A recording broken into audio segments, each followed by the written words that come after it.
special group of individuals here in Northeast Ohio helping parents who've gone through the unthinkable. Yeah, Sophia's Smile is providing headstones for parents who have lost a child, but now they're asking for your help. Jessica Dale shows us how you can lend a hand. Good morning. Christy Wayne, good morning.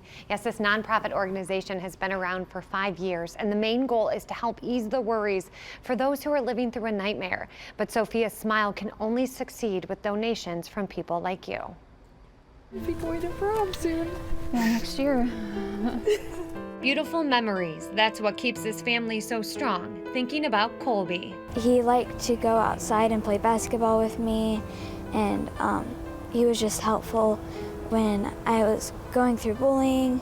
He really was a gentle giant. He was a big kid, but he had such a big heart. In 2017, the 14-year-old passed away from leukemia just 24 hours after he was diagnosed, flipping the family's world upside down. When your child dies, that's really all you want to think about, but then you can't, unfortunately have to think about the financial, and I don't want to use the word burden, but it is. That's when Tara met Alicia Hornbeck. In 2012, Alicia's 2-year-old daughter, Sophia, was tragically killed in an accident. That's when Alicia created Sophia's Smile, a group that provides headstones for families who have lost their children. You've lost your child, you have to pay for a funeral, you have to take off time from work. For the past 5 years, Sophia's Smile has been getting families whatever they want on their child's grave, a specific stone, decoration, or even the child's photo. You're not buying clothes, cars, going on vacations. This is it. I can't buy him his cowboy boots anymore. So to have a stone, all of us, friends, family, can go and sit at and look at it, and we can read it, and it's our last gift to our child.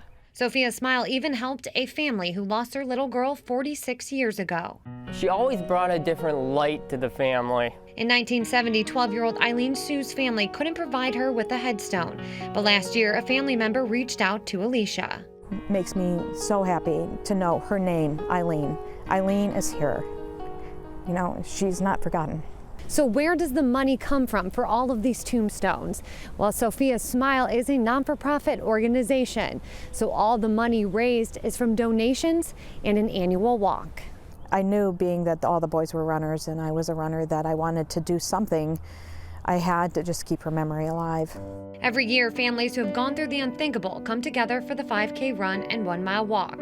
The families say they stay strong thanks to your donations, the support from one another, and thanks to Sophia's beautiful smile looking down on them. It's just like her little smiles, helping people.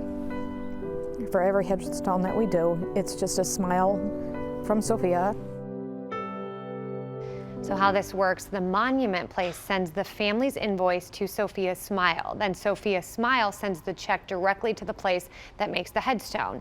This year's 5th annual 5K run and 1-mile walk is being held on Saturday, June 8th in Medina. For more information on the walk and how you can donate, head to our website, fox8.com. Christy Wayne. All right, good story. Thank you very much. Thanks, Appreciate Jess. that. Manufacturing industry facing a shortage in skilled workers, with millions of jobs possibly going unfilled for decades. But one Northeast Ohio company is doing everything they can to prevent that, even paying to get people trained. Jessica Dill has the story for us. Hi, Jess. Christy Wayne, good morning. Yes, if you're looking for a job, whether you're young, old, you have a college degree, you don't have a degree, you might want to pay attention to this. The manufacturing industry might just be the answer for you.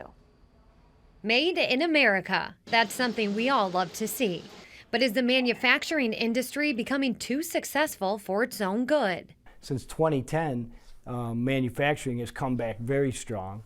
It's increasing every year, and we don't even have enough people to fill the positions related to growth. Tim Blake created Vector Technical, a staffing agency that finds and trains people to work for more than 40 local manufacturing companies. So you're authorized to work in the United States? Yes. Experts give a few reasons for this shortage. Technology has changed the business. Vocational classes have been taken out of high schools, but mostly because the largest group of manufacturers is retiring, the baby boomers. We have a big skills gap because we've told kids for probably the last generation or two that they have to go to college.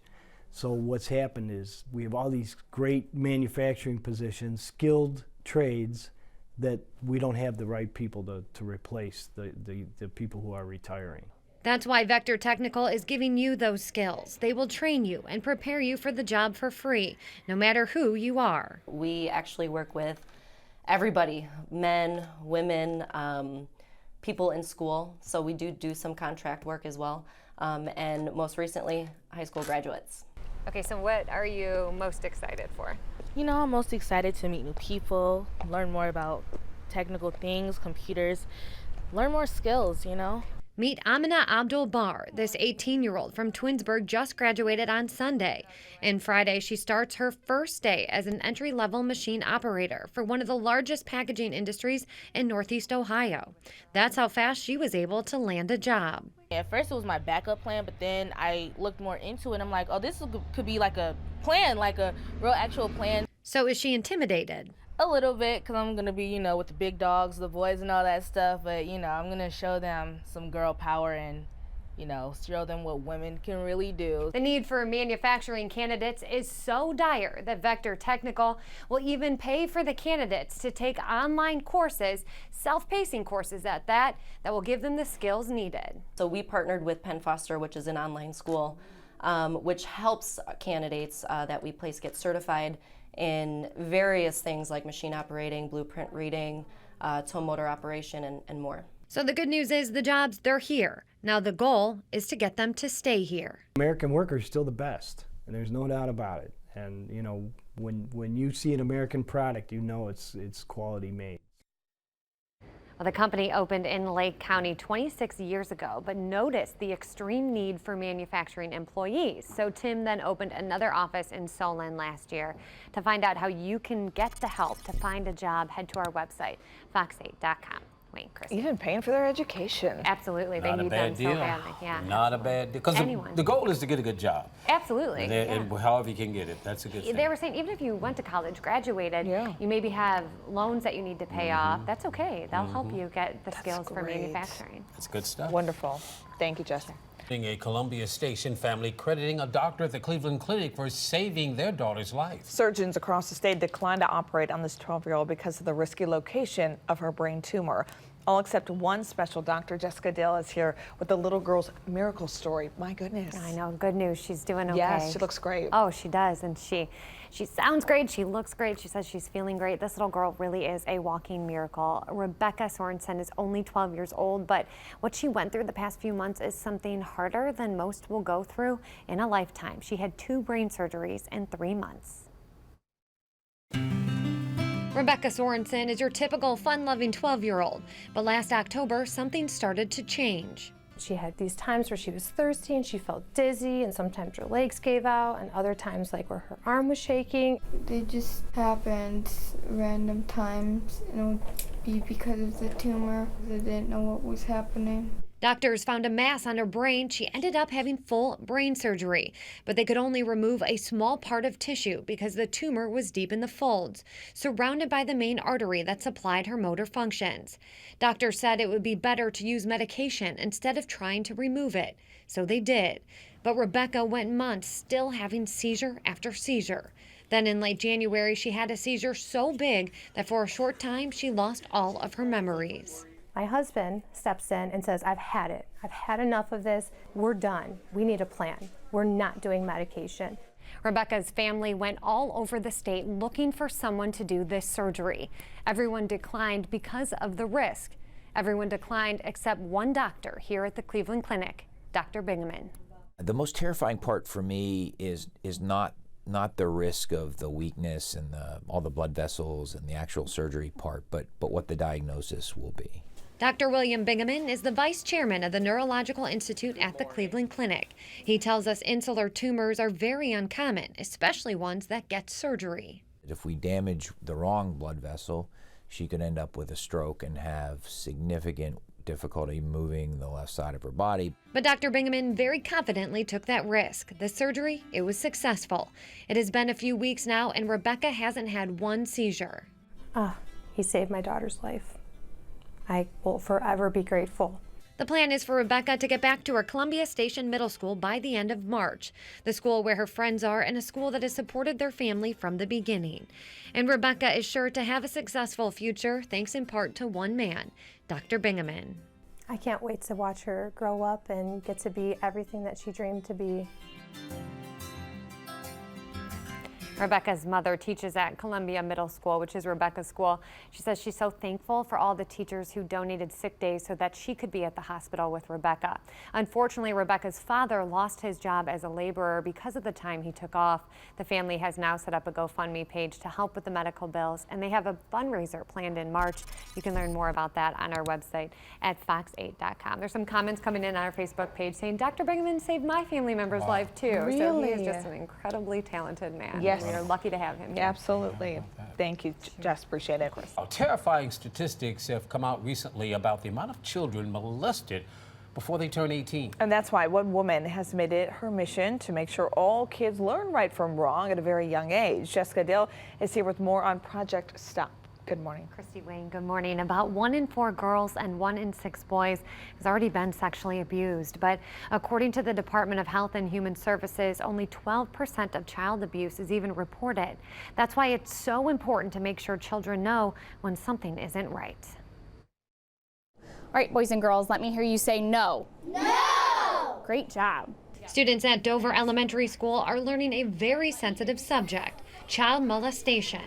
This is a problem that's an epidemic, and we need to help keep our kids safe, so we need to do something. Intervention specialist Kathy Dubois created Project Stop, which stands for Stop the Oppressive Predator. Go away, stop. Children learn about sex abuse in an age-appropriate way by using a video, a book, and a doll. By having the doll, they can role play and they feel comfortable and they can practice the skills that we want them to use. It's a sensitive subject that may be hard to talk about. So the fact that there's a video and a doll in the story really keeps the kids engaged throughout the process. Studies show children are most vulnerable to sex abuse between the ages of 7 and 13. Actually, this is the perfect age to talk about it because, as we know, our predators are grooming kids at this age. A lot of times these things happen when they're very young, so you can't wait until after the fact. It's better to give them the information and let them at least understand it. Approximately 1 in every 4 girls and 1 in every 6 boys is sexually abused by the age of 18, and that's only the ones who report it. That's why it's so important for school districts like the Westlake City Schools to get involved in Project Stop. We're getting close to 100 schools. I'm not going to stop till we're in every elementary school. It's really important to keep kids safe, in especially school environments at home. And, kids are very important to our future, so we have to keep them safe. The program is simple. Any teacher or counselor can teach it, and it's only one day, once a year to the 3rd grade class. Simple, but beneficial. I like using the dolls and saying no to it, and it's fun to learn how to keep myself safe from strangers or people that I know. We had schools who are coming back letting us know that they've identified students that are either getting sexually abused or are getting groomed to get sexually abused, so they were able to help either prevent or stop it from happening. Stop. Kathy says she's going to keep fighting these horrific statistics one school at a time. Ready? Stop! Great job. In Westlake, Jessica Dill, Fox 8 News. Right now, the program is in nearly 100 schools across Ohio and surrounding states, but they really want it in more. Some schools can get kits for free with the right grants, but if not, you only have to buy 1 kit per school. It's $125, and then you get to keep that and reuse it every year. For more information on how you can get your school involved, head on over to our website, fox8.com. Christy Wayne. What a good idea Absolutely. that this lady has come up with. Thank you. Sad that it's needed, but it's know necessary. I know it. Boy, this is a great story. Yes, Deepwood dancers from Lake County are going to the Olympics. So they've been selected to represent the United States in the Special Olympics World Games. Jessica Dill joins us now with more on how you can help make their dreams come true. Is this exciting? I know, I'm so excited for them. Good morning, you guys. Yes, so each of the 8 dancers in this group has been diagnosed with some type of developmental or cognitive disability, but none of them are letting that hold them back in life. Last year, they submitted an audition video, and after 2 months of anxiously waiting, they got the news they were hoping for. They're going to the Olympics.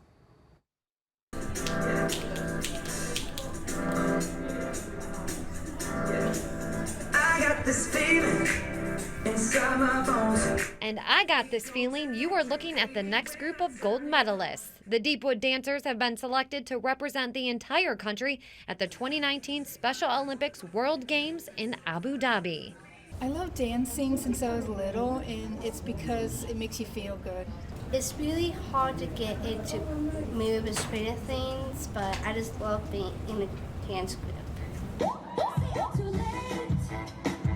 The group has been performing across the county for the past 2 years to help raise awareness for those with special needs. They range in age from 16 to 61 and practice at least once a week. 8 and split, 2, 3, 4, so remember which line you're in. The team is coached by twin sisters who volunteered their time working with the 8 dancers. They show up with a great attitude always, so it's just really been a lot of fun. And they're really dedicated. I mean, they always want more practice, more time together. In March, more than 7,500 athletes will represent 170 countries in the Special Olympics, making it the largest humanitarian sporting event of the year. But the Deepwood Dancers can't do it without you. Funding must come entirely from private donations, so they've set up a GoFundMe page to help get them to the United Arab Emirates. The cost of flight and the hotels are the biggest bulk of the cost, and then other things like costumes and things like that. I am so proud of me, and I am enjoying to come to Abu Dhabi. The dancers are so proud, but so are the ones who have supported them every step of the way. She means the world to me. She's my best buddy, and I can't wait to go on this adventure with her. 1, 2, 3,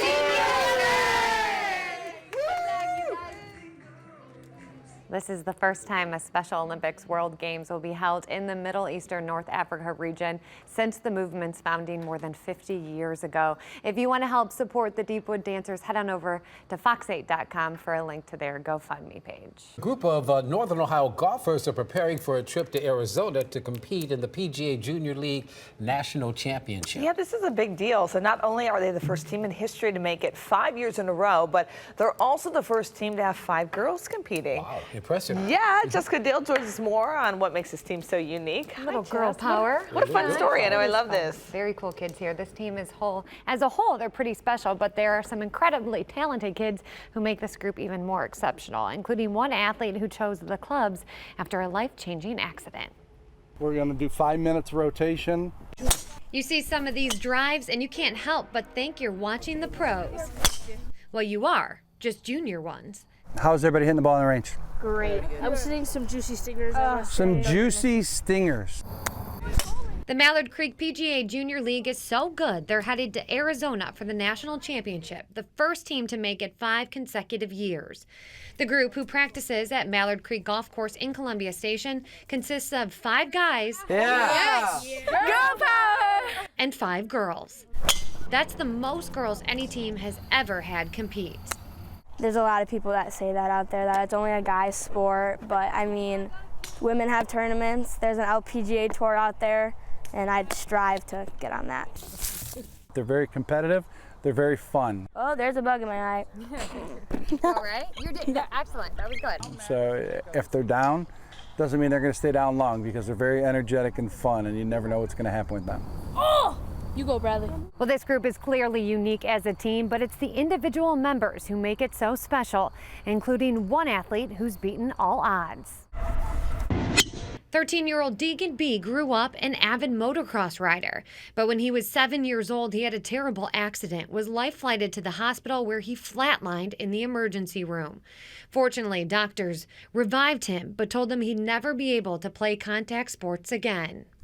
I was pretty bummed. I loved race motocross, but they just said I'm not allowed, so they got me a fishing pole, a guitar, and a set of golf clubs. So I went on with the golf clubs, and I practiced all day. The doctors that he still goes to this day all say that golf has been a huge part of his recovery. He's a hero. He's my hero, you know, because he never quits. Deegan switched from the dirt track to the greens and is now representing our area on the national stage. Focus in. With his 9 teammates. Thank everybody in Northern Ohio for doing what they've done for this game, because it's definitely become something special up here in Northern Ohio, because we're competing with everybody in the country right now. Loud and proud. They say that chant's very intimidating. The 10 golfers range in age from 8 to 13 years old. They are from all different cities all over northern Ohio. They'll be leaving for Arizona this weekend. They do that Good luck chant to there them, in the man. championship. That's and good they said, stuff. yeah, What a oh great my God. team. And Great very kids. talented too for being so young. It's Right? incredible. Good for them. And congratulations, and we wish them so much luck.